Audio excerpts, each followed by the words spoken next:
আগামীকাল পূর্ব মেদিনীপুর জেলা সফরে আসছেন মুখ্যমন্ত্রী মমতা বন্দ্যোপাধ্যায়। তার শেষ মুহূর্তের প্রস্তুতি চলছে। আগামীকাল পূর্ব মেদিনীপুর জেলার তমলুকের জেলা সফরে আসছেন মুখ্যমন্ত্রী মমতা বন্দ্যোপাধ্যায়। একগুচ্ছ প্রকল্পের উদ্বোধন ও শিলান্যাস করবেন। তার শেষ মুহূর্তের প্রস্তুতি চলছে।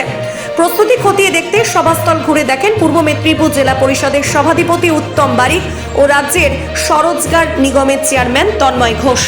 আমাদের মাননীয় মুখ্যমন্ত্রী মমতা বন্দ্যোপাধ্যায় আগামীকাল পূর্ব মেদিনীপুর জেলা সফরে আসছেন প্রশাসনিক বৈঠক করতে। আমাদের প্রস্তুতি একদম চূড়ান্ত পর্বে। ডিস্ট্রিবিউশন প্রোগ্রাম হবে, বিভিন্ন উন্নয়নের বার্তা জননেত্রী দেশনেত্রী মাননীয় মুখ্যমন্ত্রী মমতা বন্দ্যোপাধ্যায় মেদিনীপুরবাসীর উদ্দেশ্যে রাখবেন। ম্যাডামের কর্মসূচি ডিস্ট্রিবিউশন প্রোগ্রাম তো থাকছেই, বাকি যা করবেন ঘটনা ঘটার পরে বুঝতে পারবেন। আগে থেকে নিশ্চিতভাবে প্রকাশ করা সম্ভব না। কালকে ডিস্ট্রিবিউশন প্রোগ্রামে সরকারি প্রোগ্রাম বেনিফিশিয়ারি 50,000-এর বেশি মানুষ জমায়েত হবে। ধরুন, এটা তো দলের প্রোগ্রাম নয়, এটা প্রশাসনিক প্রোগ্রাম। এটা প্রশাসনিক ব্যবস্থাপনার মধ্য দিয়েই হচ্ছে।